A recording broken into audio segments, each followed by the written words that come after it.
The notification on my phone from the Ring doorbell made me glance up from my morning coffee, and what I saw made my jaw drop.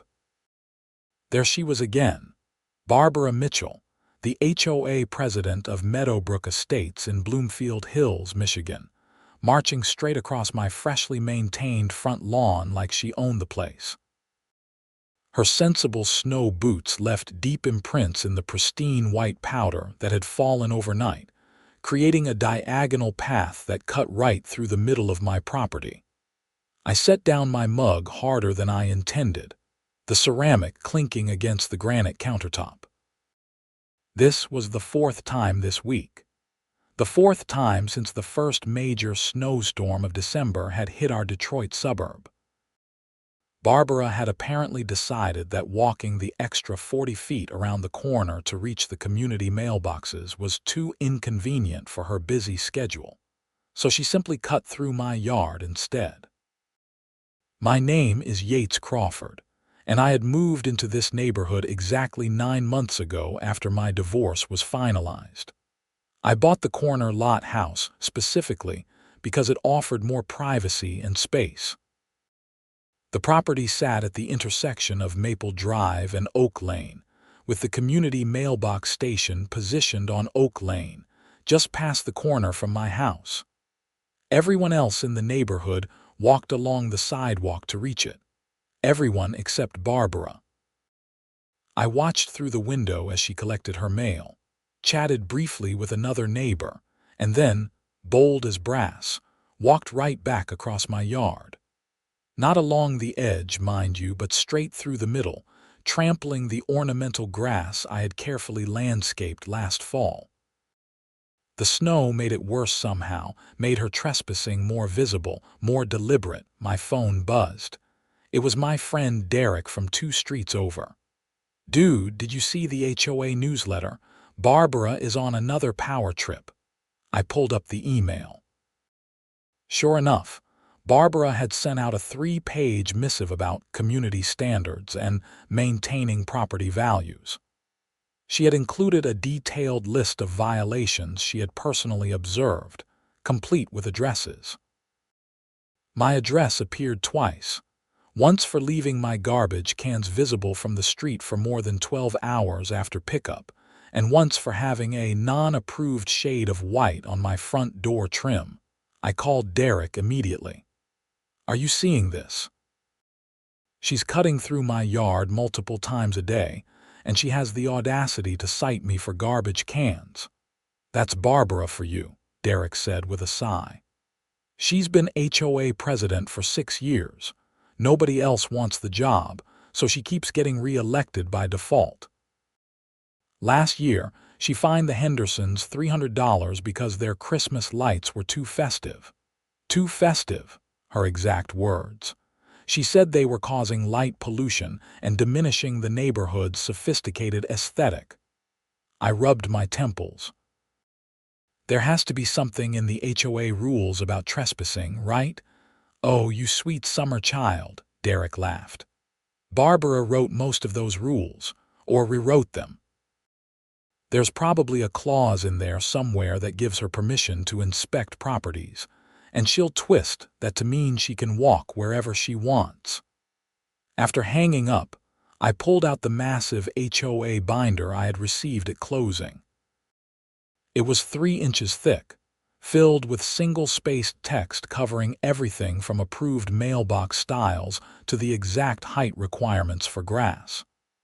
I spent the next 2 hours reading through it, growing more irritated with each page. Derek was right. There was an inspection clause that gave the HOA board, specifically the president, the right to access any property for the purpose of ensuring compliance with community standards. It was vague enough to be problematic but specific enough to give Barbara legal cover if I complained. But nowhere in the document did it say she could use private property as a shortcut to get her mail. I decided to handle this the mature way first. I would talk to her directly, neighbor to neighbor, and explain that her walking across my yard was damaging my landscaping. Surely, she would understand and simply use the sidewalk like everyone else. That afternoon, I walked over to Barbara's house, a pristine colonial on the next street over. Her lawn was immaculate, her holiday decorations modest to the point of being barely visible.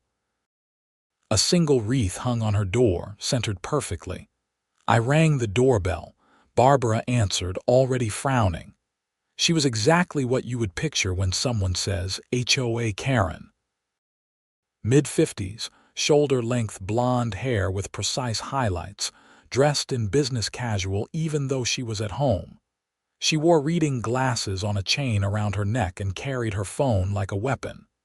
"Yates," she said, not quite making it sound like a greeting. "What can I do for you?" "Hi, Barbara. I wanted to talk to you about something. I have noticed you have been walking through my yard to get to the mailboxes. I would appreciate it if you could use the sidewalk instead. The foot traffic is damaging my landscaping." Her expression did not change. "I am performing my duties as HOA president. I need to observe the properties from multiple angles to ensure compliance. Multiple times a day, just to get your mail. I take my responsibilities very seriously, Yates. Perhaps if you were more concerned about your numerous violations instead of where I walk, we would not be having this conversation." I felt my patience straining. "What violations?" "The garbage cans. I was at work. I brought them in as soon as I got home, and my trim is white."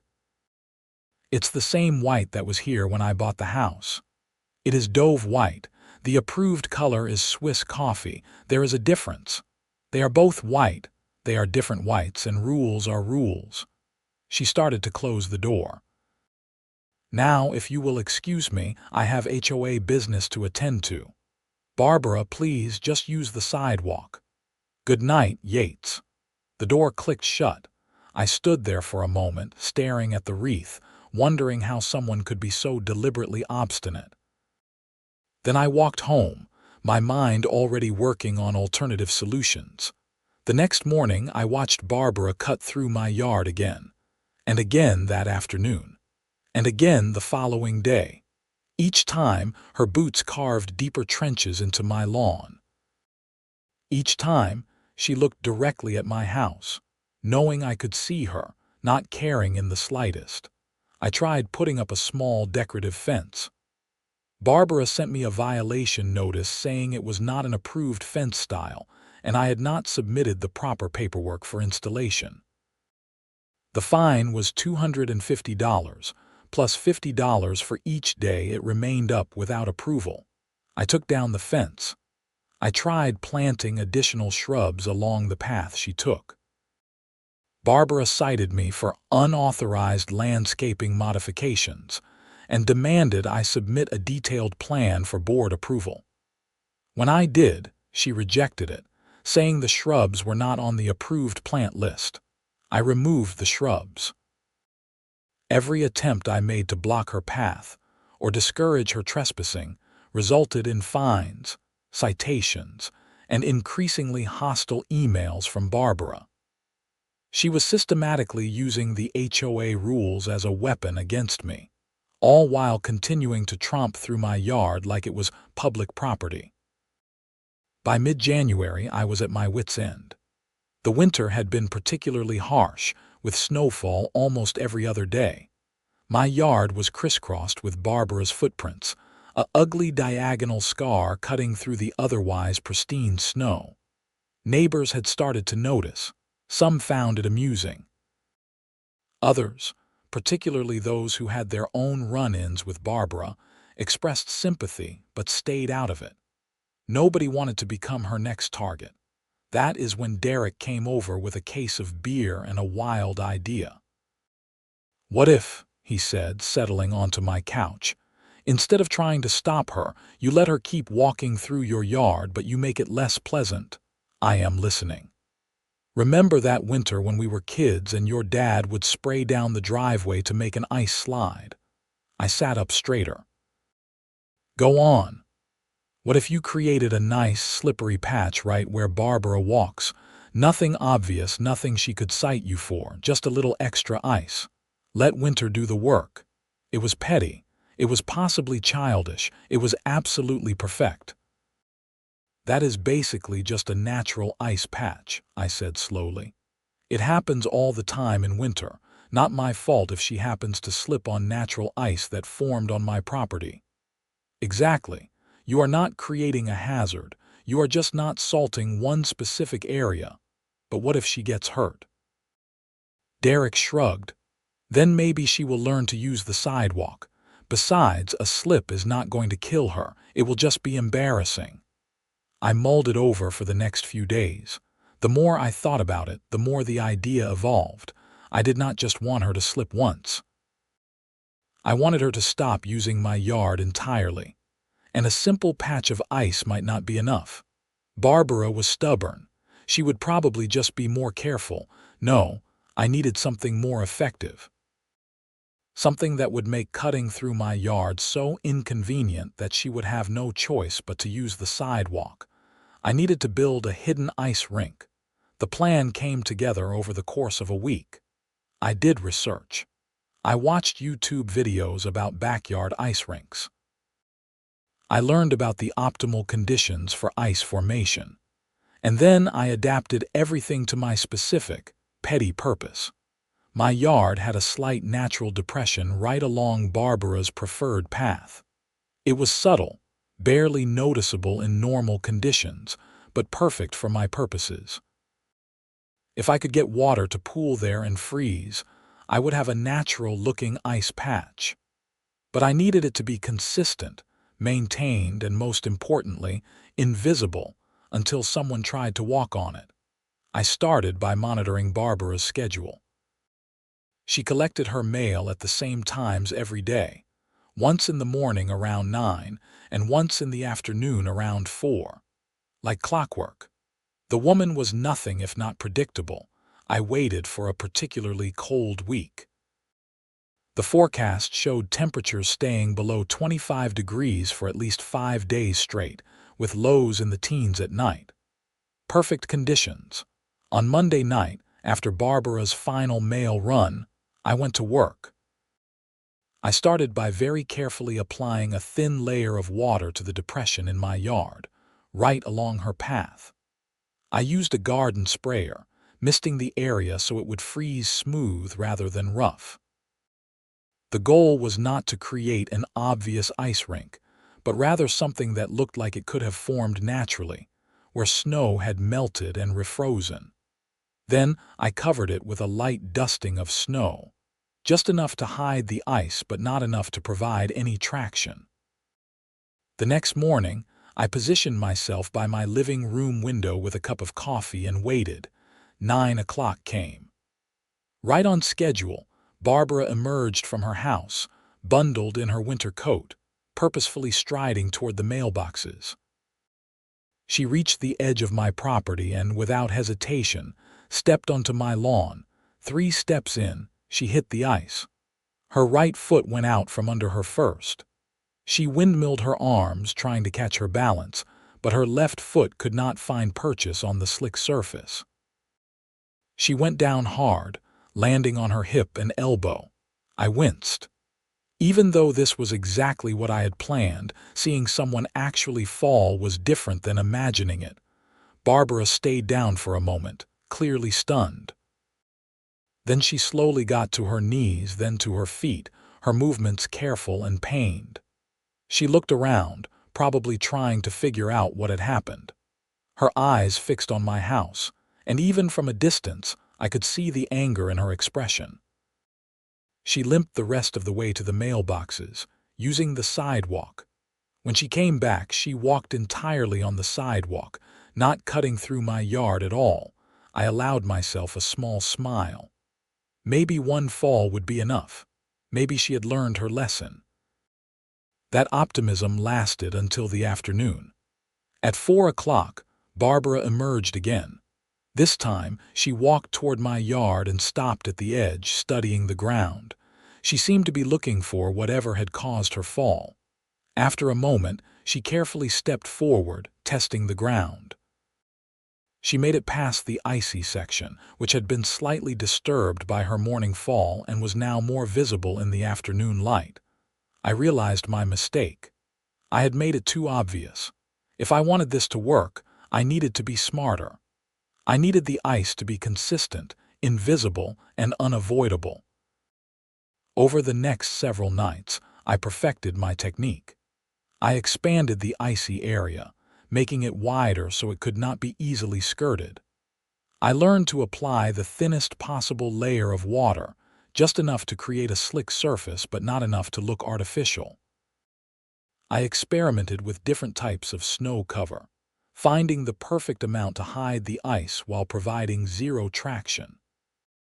I essentially created a 30-foot-long, 8-foot-wide ice rink running diagonally across my yard, positioned exactly where Barbara liked to walk, disguised to look like nothing more than a normal snow-covered lawn. It was beautiful in its deviousness. Barbara fell again on Thursday, and again on Friday. By Saturday, she was walking to the mailboxes using the sidewalk, but she kept trying to cut back through my yard on the return trip, probably out of sheer stubbornness, only to slip and slide every single time. The neighbors started to notice. I saw curtains twitching when Barbara made her trips. I heard through the grapevine that people were talking about poor Barbara, who kept slipping in that icy patch on my lawn. Derek came over on Saturday night, laughing so hard he could barely speak. "Dude, everyone is talking about it. 3 different people mentioned Barbara eating it on your lawn. This is amazing." "I am just letting nature take its course," I said innocently. "Not my fault the snow melts and refreezes." "Yeah, except the snow melts and refreezes in that one specific path and nowhere else." "Odd weather pattern." Derek raised his beer. "You are my hero." But on Sunday, things escalated. I was in my kitchen when I heard shouting outside. I looked out to see Barbara standing at the edge of my property, her phone out, taking pictures of my yard. She was not alone. She had brought another woman with her, someone I recognized as Carol Henderson, the HOA secretary. I went outside. "Can I help you ladies?" "This," Barbara said, gesturing dramatically at my yard, "is a safety hazard. You have created a dangerous condition on your property." "I did not create anything. That is just ice. It happens in winter." "This is not natural ice. This is deliberate. You did this on purpose." "That is a serious accusation. Do you have any proof?" Barbara's face turned red. "I have fallen multiple times on your property. That is proof enough." "Maybe you should stop trespassing on my property," I said calmly. "Use the sidewalk like everyone else. I have the right to access properties for HOA business." "You have HOA business at the mailboxes." "Because it seems to me you are just getting your personal mail and using my yard as a shortcut." Carol looked uncomfortable. "Barbara, maybe we should." "No," Barbara snapped. "This is a clear violation. I am citing him for creating a hazardous condition. It is ice. Snow melts. Snow refreezes. Welcome to Michigan in January. I am also citing you for failure to maintain your property in a safe condition. The sidewalk is perfectly safe," I pointed out. "That is why they call it a sidewalk. It is the designated walking area. My yard is not meant to be walked on." Barbara took several pictures of my yard, though I was not sure what she thought they would prove. Snow and ice looked like snow and ice. There was no way to demonstrate that I had deliberately created the conditions. "You will be hearing from the HOA board," she said stiffly. "This is not over." They left and I went back inside, suddenly worried that I had pushed things too far. What if she somehow proved I had created the ice rink? Could I be sued? Could the HOA fine me? I called my friend Marcus, who was a lawyer, though he specialized in corporate law, not property disputes. He listened to my story, occasionally laughing, and then gave me his assessment. "Here is the thing," Marcus said. "You are allowed to water your lawn. You are allowed to not salt every single inch of your property. And you are absolutely within your rights to expect people to use the sidewalk instead of cutting across your yard. Even if you did deliberately create that ice patch, which I am not saying you did, it would be hard to prove, and even harder to argue that you are liable for someone who is technically trespassing. But the HOA rules give her access to properties. For inspections, presumably. Not for personal convenience. And even then, she would need to give notice and have a legitimate reason. Walking across your yard to get her mail does not count. I felt slightly better, but not entirely reassured. Barbara had shown she was willing to use every tool at her disposal to make my life difficult. The citation arrived on Monday via certified mail. It was even more ridiculous than I had imagined. Barbara was fining me $500 for failure to maintain safe property conditions, and an additional $500 for creating an attractive nuisance. She gave me 72 hours to remedy the situation or face additional daily fines. I read through the citation 3 times, each time getting angrier. An attractive nuisance. That was a legal term usually applied to things like unfenced pools that might attract and endanger children. It had nothing to do with ice on a lawn. I drafted a formal response, keeping my tone professional but firm. I pointed out that I had not created any hazard, that ice formation was natural and expected during Michigan winters, and that the easiest solution was for HOA personnel to use the designated walkways instead of trespassing on private property. I delivered my response in person to Barbara's house, handing it to her husband, a quiet man named Gerald who looked perpetually exhausted. "She is not going to like this," Gerald said quietly, glancing at the document. "Probably not," I agreed. "But I am not paying $1,000 because she refuses to use the sidewalk," Gerald sighed. "For what it is worth, I think she is being unreasonable, but once Barbara gets an idea in her head—" "I understand. Thanks, Gerald." The next escalation came Wednesday evening. I was watching television when I heard a knock at my door. I opened it to find a Bloomfield Hills police officer standing on my porch. My heart sank. "Officer, what can I do for you?" "Good evening, sir. I am Officer Patterson. We received a complaint about a potential safety hazard on your property. Mind if I take a look?" A complaint from Barbara Mitchell. By any chance?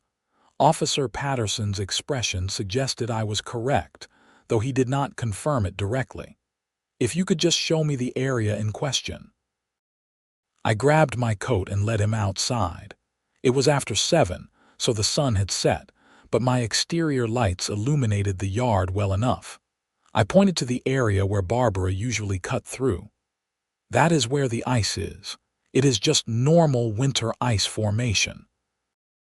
Snow melts during the day, refreezes at night." The officer walked over and examined it, even crouching down to look more closely. He stood up and brushed snow off his hands. "Looks like regular ice to me. You salt your lawn?" "No, sir. I salt my driveway and the sidewalk in front of my house as required. But the lawn is just lawn. It gets icy in winter." "Right." He made some notes. "Have you been applying water to this area to intentionally create ice?" I met his eyes steadily. "I water my lawn, officer." "Maybe some of that water pooled here and froze. Like I said, it is winter in Michigan." He studied me for a moment, and I got the sense he knew exactly what I had done, but could not prove it and possibly did not care. "Here is my professional opinion, Mr. Crawford. You are not required to salt your lawn. If someone chooses to walk across your property instead of using the sidewalk and they slip, that is generally their own responsibility, especially if they are trespassing. Now, if you were deliberately creating hazards with the intent to harm someone, that would be different, but I don't see any evidence of that. "Thank you, officer. That said," he continued, "I would recommend trying to resolve this neighborly dispute without escalation. Maybe have a conversation with Miss Mitchell, see if you can work something out." "I tried that, sir. She told me she has the right to walk wherever she wants for HOA business." Officer Patterson shook his head slightly. "The HOA and their rules. Listen off the record. I have dealt with Miss Mitchell before. She called us last year because someone put their trash out on the wrong day. We get more HOA-related calls from this neighborhood than anywhere else in Bloomfield Hills, and about 70% involve her. So I sympathize, but try to be the bigger person here, all right?" "I will do my best." After he left, I felt a mix of relief and frustration. Relief that I was not in legal trouble, frustration that Barbara had actually called the police. This was getting out of hand. I decided to maintain the ice rink but not expand it further. I would keep doing exactly what I had been doing. And if Barbara wanted to keep making a fool of herself by slipping and sliding across my yard, instead of using the perfectly good sidewalk 20 feet away, that was her choice. Thursday morning brought fresh snow, a beautiful 5 inches of powder that covered everything in pristine white. I waited until noon to clear my driveway and the sidewalk, enjoying the peaceful winter scene while it lasted. At 4 o'clock, Barbara emerged for her afternoon mail run. This time, she was carrying a walking stick. I watched from my window as she approached my property. She paused at the edge, assessing the newly snow-covered lawn. The fresh powder completely concealed the ice beneath. To any reasonable person, it would be obvious that walking through 5 inches of snow was harder than walking on a cleared sidewalk. But Barbara was not operating on normal logic at this point. This had become a battle of wills. She stepped onto my lawn, using the walking stick to test the ground ahead of her. The stick poked through the snow and hit ice. She frowned, took another careful step, and her foot slid slightly. She caught herself with the stick. For a moment, I thought she might give up and use the sidewalk. Then, with an expression of pure determination, she continued forward, using the walking stick like a mountaineer on a glacier, inching across my yard. It took her almost 5 minutes to cross what should have been a 30-second walk. She looked ridiculous. Worse, she had to know she looked ridiculous. But she was committed. That evening, I received an email from the HOA board, not just Barbara but the entire board. The email informed me that there would be an emergency HOA meeting on Saturday to discuss my ongoing violations and refusal to comply with community standards. All homeowners were invited to attend. The email specifically mentioned the hazardous ice conditions on my property and my confrontational attitude toward HOA leadership. I forwarded the email to Derek, Marcus, and several other neighbors I had become friendly with. Marcus called me immediately. "You need to go to that meeting. And you need to bring documentation." Documentation of what? Everything. Print out the HOA rules about property access. Document every time Barbara has walked through your yard. If you have Ring camera footage, bring it. Bring photos showing that your sidewalk is clear and safe. Bring the police report from Officer Patterson's visit, if you can get it. You need to show that you are the reasonable one here. I spent Friday preparing. I compiled months of Ring doorbell footage showing Barbara cutting through my yard. I took photos of my property from multiple angles, clearly showing the cleared sidewalk and the untouched snow on my lawn. I printed out the relevant sections of the HOA rules, highlighting the parts about property access, and noting that nothing gave Barbara the right to use private property as a thoroughfare for personal convenience. Marcus looked over everything Friday night. This is good. Remember, stay calm during the meeting. Do not let Barbara get under your skin.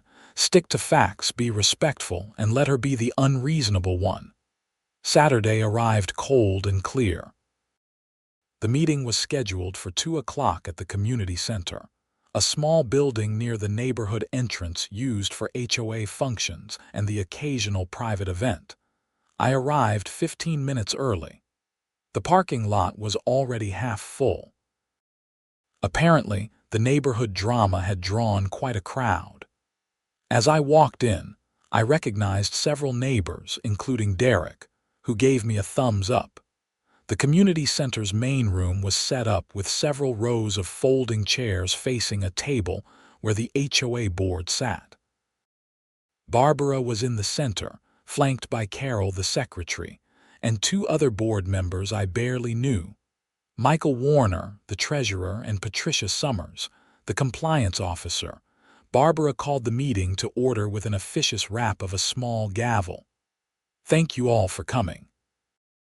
We have several items on the agenda, but the primary issue is the ongoing situation with Mr. Yates Crawford and his property at 847 Maple Drive."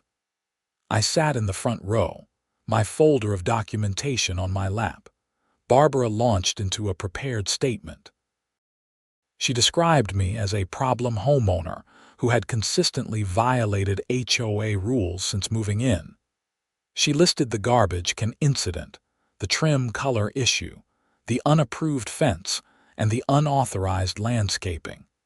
She made it sound like I was deliberately thumbing my nose at every rule in the book.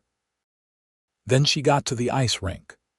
"Most concerning," she said, her voice taking on a tone of grave seriousness. "Mr. Crawford has created a dangerous hazard on his property. He has deliberately constructed an ice rink disguised as a natural lawn condition for the express purpose of causing harm to HOA personnel performing their duties."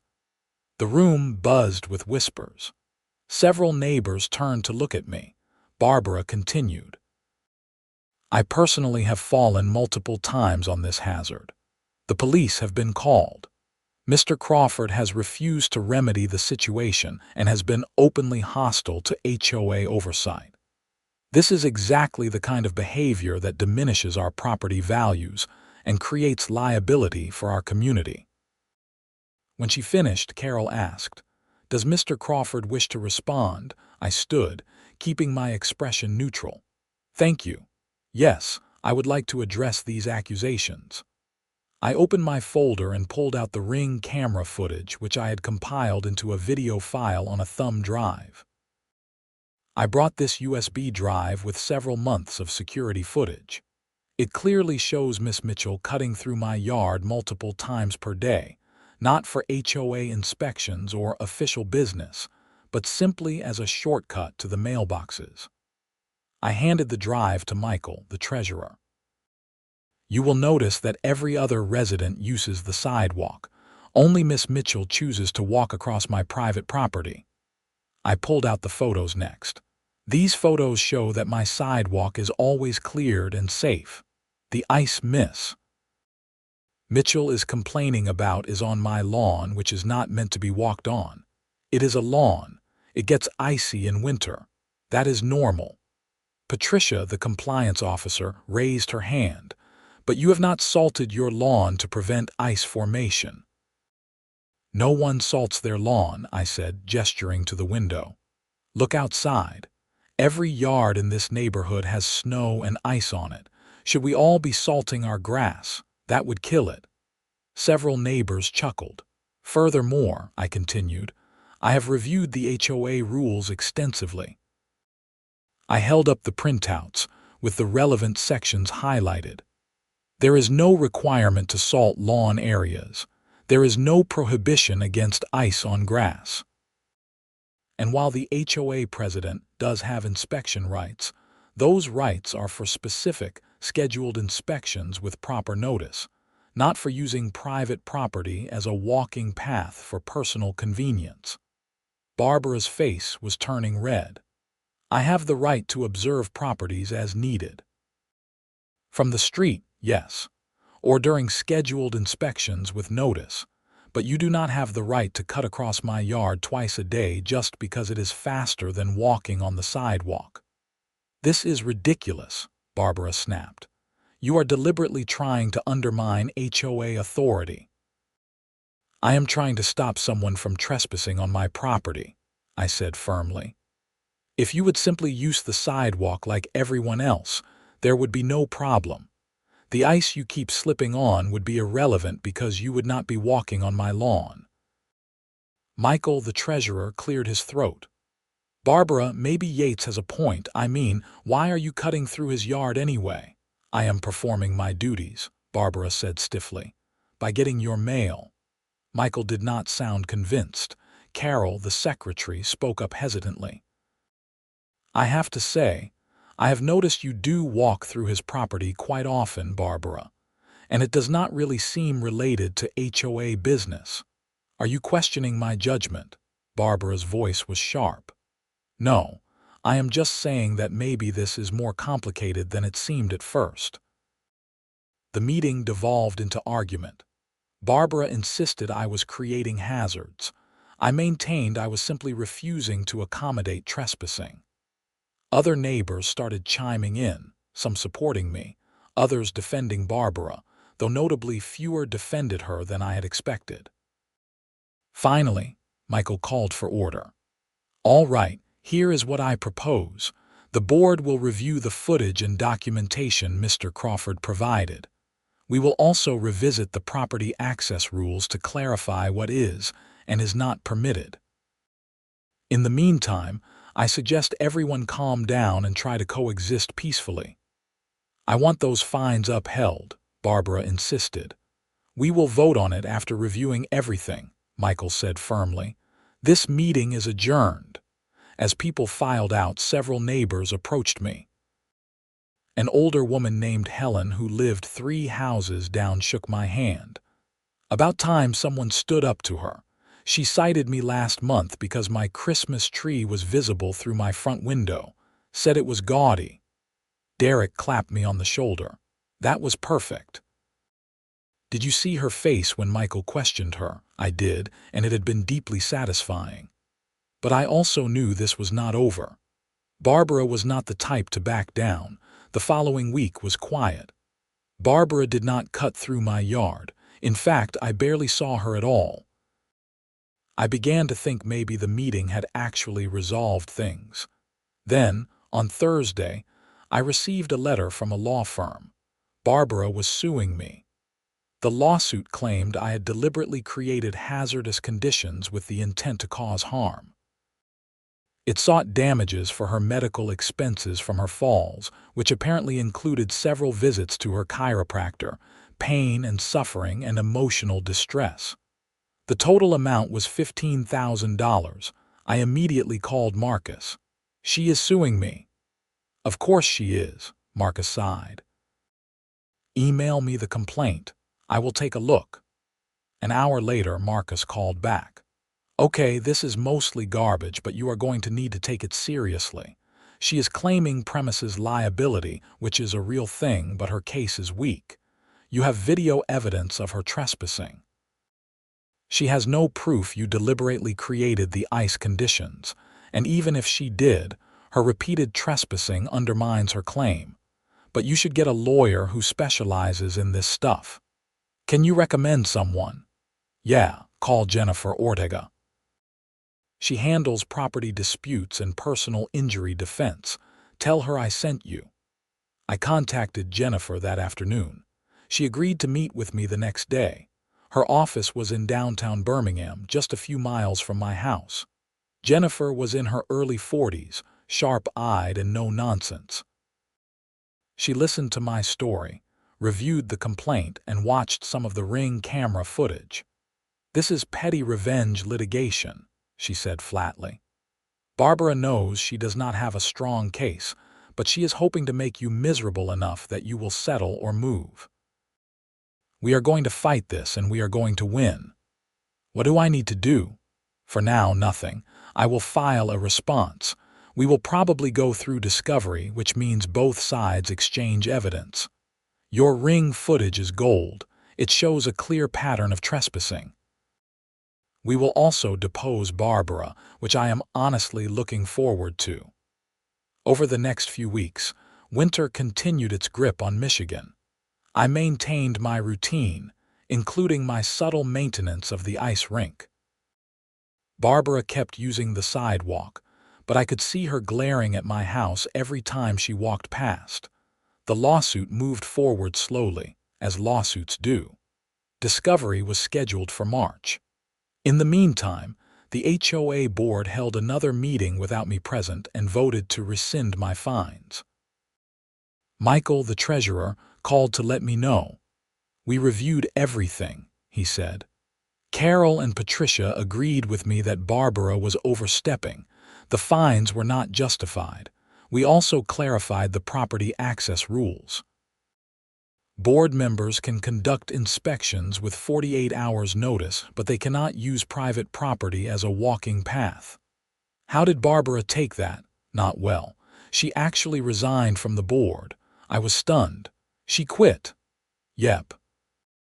Said we were not supporting her and she could not work with a board that did not respect her authority.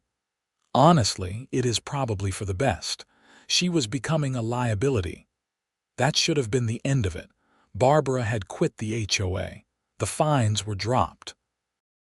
The lawsuit would probably be dismissed once Jennifer thoroughly demonstrated how weak it was. But Barbara had one more move to make. In early March, just as the snow was finally starting to melt, I noticed unusual activity at Barbara's house. There were people coming and going, cars I did not recognize. Then I saw the sign for sale. Barbara was moving. I felt a complex mix of emotions. Relief, certainly. Victory, perhaps, but also a strange guilt. Had I driven her out of the neighborhood? Had my petty revenge gone too far? Derek came over that evening. "Did you see? Barbara is selling." I saw. "You did it, man. You won." I do not know if that is how I would describe it. Are you kidding? The neighborhood tyrant is leaving because she could not handle someone finally standing up to her. This is amazing. But the story was not quite done. 2 weeks later, I was served with an amended complaint. Barbara had added new claims: harassment, intentional infliction of emotional distress, and property devaluation. She was now seeking $50,000. Jennifer was unfazed. Throwing everything at the wall to see what sticks. It is a desperate move. These claims are even weaker than the original ones. Don't worry. The deposition was scheduled for late March, after most of the snow had melted. I was required to give testimony first, which involved sitting in a conference room while Barbara's lawyer asked me questions for 3 hours. It was tedious and frustrating, but Jennifer had prepared me well. I stuck to the facts, remained calm, and did not let the lawyer bait me into saying anything inflammatory. Barbara's deposition was scheduled for the following week. Jennifer invited me to observe, and I took a day off work to attend. Barbara arrived with her lawyer, a slick-looking man named Richard Kramer who probably charged $400 an hour. She was dressed professionally, hair perfect, expression composed, but I could see the tension around her eyes. Jennifer started with basic background questions, establishing Barbara's role in the HOA and her reasons for cutting through my yard. Barbara claimed she was conducting informal inspections. "Informal inspections?" Jennifer asked. "Can you explain what that means?" I would observe properties while going about my daily activities to ensure compliance with HOA standards. And getting your mail counts as an HOA activity. I was president. Everything I did related to the community. Jennifer pulled out the Ring camera footage. "I have here several months of video showing you walking through Mr. Crawford's yard. Can you point to any instance where you were actually inspecting his property rather than simply walking to the mailboxes?" Barbara's lawyer objected, but Barbara answered anyway. "I was observing his property every time I walked past it. You were observing it while trespassing on it. I had the right to access it. Did you give Mr. Crawford 48 hours notice before these inspections, as required by the HOA rules that were in effect at the time? They were informal inspections. Notice was not required. Jennifer smiled. So you are saying you invented a category of inspection that is not mentioned anywhere in the HOA rules, which you yourself helped write, to justify walking across someone's private property without permission. I did not need permission. I was HOA president, even for personal errands like getting your mail. It was not personal. It was community-related. The deposition went on for hours. Jennifer methodically dismantled every claim Barbara made. She showed that Barbara had no evidence I had deliberately created the ice conditions. She demonstrated that Barbara's chiropractor visits had started months before the incidents on my property, undermining the claim that her medical expenses were my fault.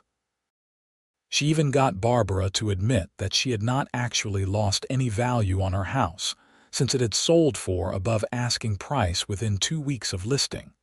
By the end, Barbara was visibly rattled, her composed facade cracking.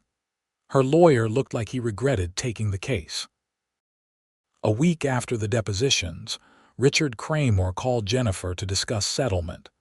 They wanted to drop the case if I agreed not to countersue for legal fees. Jennifer called me. They want out. We can take this to trial if you want. I am confident we would win, and we could probably get a judgment for your attorney fees and maybe even sanctions against Barbara for filing a frivolous lawsuit. But that will take months and cost you more money upfront, even if we win it back later. What do you recommend, personally? I say take the win. She is dropping everything. You pay nothing. She walks away humiliated. Sometimes the best revenge is just being done with someone. I thought about it. I thought about Barbara, who was already moving, already beaten. I thought about the stress of months more litigation. I thought about whether I wanted to be the kind of person who ground someone into the dust just because I could. Let's accept, I said. I'm done. The lawsuit was dismissed with prejudice in early April. Barbara moved out of the neighborhood at the end of the month. I never saw her again. The snow melted.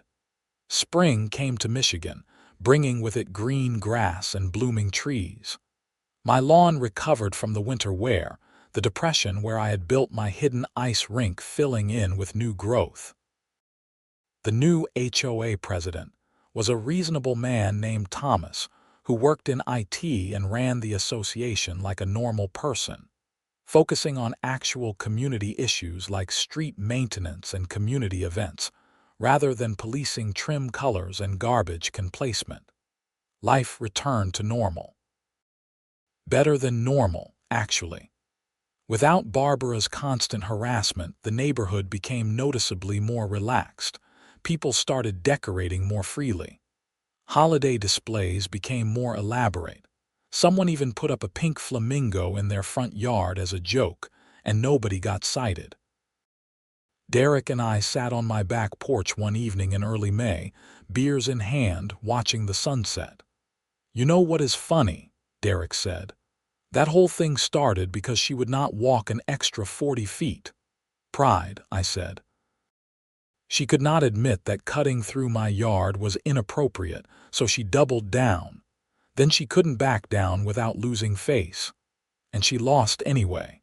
We both kind of lost. She had to move. I had to spend months dealing with lawsuits and stress. Yeah, but you got a good story out of it. I laughed. I guess I did. My phone buzzed. It was a message from the neighborhood group chat that had formed in the wake of the Barbara drama. Helen had sent a photo of a new family moving into Barbara's old house. They had 3 young kids and a golden retriever. New neighbors, I said, showing Derek the photo. Think they will cut through your yard? I hope not. The ice rink is retired. But you could bring it back if needed. I could, I agreed, but I would rather not. The truth was, the whole experience had taught me something about choosing battles. Yes, I had been right. Yes, Barbara had been unreasonable, but the escalation had consumed months of my life and considerable mental energy. Next time someone annoyed me, I would try harder to find a solution that did not involve elaborate revenge schemes, even if they were satisfying in the moment. Still, I did not regret it. Barbara had been a bully who used the HOA as a weapon to control people. Someone had needed to stand up to her, and I was glad it had been me. A few days later, I met the new neighbors. Their names were Kevin and Rachel, and they were exactly the kind of normal, friendly people you hope to have next door. Their kids played in the yard. The golden retriever named Cooper occasionally wandered over to say hello. I mentioned casually that people generally use the sidewalk to get to the mailboxes. Of course, Rachel said, looking confused. Why would anyone cut through your yard? No reason, I said. Just wanted to mention it. Summer arrived, and with it came block parties and neighborhood barbecues. Thomas, the new HOA president, organized a community garage sale and a 4th of July celebration. It was everything an HOA should be. Neighbors helping neighbors, building community, maintaining property values not through petty enforcement but through genuine care for the neighborhood. I even volunteered for the HOA events committee, which would have been unthinkable during Barbara's reign. We organized a Halloween costume contest and started planning a holiday light display competition for December. In July, I got a message from Jennifer, my lawyer. Thought you would want to know. Barbara filed a bar complaint against me for aggressive tactics during her deposition. It was dismissed immediately, but she apparently could not help herself. I was not surprised. Some people never learn. In August, Marcus invited me to play golf at his country club. On the course, he said, "You know, I have told your story to probably 20 people. Everyone loves it. You are like the patron saint of standing up to HOA tyrants." I don't know about that. Seriously. Do you know how many people get pushed around by their HOAs and just take it? You fought back and you won. I got lucky. If Barbara had been smarter or less obviously in the wrong, it could have gone differently. Maybe, but you still did it. As fall returned and the leaves began to change, I found myself thinking less and less about Barbara and the whole ice rink saga. It had become just another chapter in my life, a crazy story to tell at parties. But then in October I got a call from Gerald, Barbara's ex-husband. "Yates, this is Gerald Mitchell, Barbara's husband." "Well, ex-husband now." "Gerald, hi, what can I do for you?" I wanted to apologize. For Barbara, for all of it. I should have said something at the time, but I was too much of a coward. You do not need to apologize for her choices. Actually, I do. The whole thing with your yard, it was worse than you knew. She was obsessed. She would sit at home ranting about you for hours. She convinced herself you were part of some conspiracy to undermine her authority. The lawsuit was my breaking point. I told her she was being ridiculous and she filed for divorce a week later. I did not know what to say. "I am sorry you went through that. Don't be." Getting away from her was the best thing that ever happened to me. I just wanted you to know that you were not the crazy one. She was. And a lot of people in the neighborhood were grateful you stood up to her, even if they were too scared to say so at the time. After we hung up, I sat for a while, processing the call. It was vindicating in a way, but also sad. Barbara had destroyed her marriage and uprooted her life over a shortcut through a yard. Winter came around again, bringing snow to Michigan. The first time I saw snow accumulating on my lawn, I thought about Barbara and the ice rink. I thought about getting the garden sprayer out and creating that slick, hidden surface. Then I let it go. I salted my driveway and the sidewalk, and I left the lawn alone. Nobody cut through my yard. Nobody had any reason to. The new family, Kevin and Rachel and their kids, built a snowman in their yard. Cooper the golden retriever bounded through the snow, delighted with the white stuff. The neighborhood kids had a massive snowball fight that spilled across multiple yards, and nobody cared because it was just kids having fun. This was what a neighborhood should be. On Christmas Eve, the whole community gathered for the holiday light display Thomas had organized. Every house was decorated, some modestly, some elaborately, all beautiful. There were no citations, no fines, no measurements of lumens or complaints about excessive festivity. Standing there, surrounded by neighbors who were becoming friends, I realized that the ice rink had been necessary, but I was glad it was gone. It had served its purpose. It had driven out someone who saw the HOA as a tool for control rather than community building. And now, in its absence, something better had grown. Derek found me in the crowd. "Hey, remember last year at this time, the great ice rink war?" I remember. "Feels like a different neighborhood now." It is a different neighborhood. As the evening wound down and people headed home, I walked back to my house along the sidewalk, the same path I always took, the same path everyone took. My yard was pristine with snow, unmarked except for a few rabbit tracks along the edge. It was perfect. Inside, I made myself hot chocolate and settled on the couch. My phone buzzed with messages from the neighborhood group chat. People sharing photos from the evening, making plans for New Year's Eve, talking about normal, pleasant neighbor things. This was the ending I had wanted all along. Not victory over an enemy, not revenge, not even vindication. Just peace. Just a normal neighborhood where people respected each other and followed simple, reasonable rules. The ice rink had been my line in the snow, the place where I decided to stop being pushed around. It had worked better than I ever imagined, driving out a tyrant and making space for something healthier to grow. But I was glad I did not need it anymore. I was glad my yard was just a yard again, snow-covered and peaceful, crossed only by wildlife and the occasional stray ball from the neighbor kids. Spring would come again. The snow would melt. The grass would grow. And life would continue, normal and unremarkable and exactly as it should be. That was my victory. Not the ice rink itself, but the fact that I no longer needed it. Not Barbara leaving, but what her leaving made possible. As I finished my hot chocolate and headed to bed, I glanced out the window one last time at my yard, peaceful under the December stars. Somewhere out there, Barbara was probably still angry, still convinced she had been wronged. But that was not my problem anymore. I had my home. I had my community. I had my quiet corner lot with its unmarked snow and cleared sidewalks, and that was enough.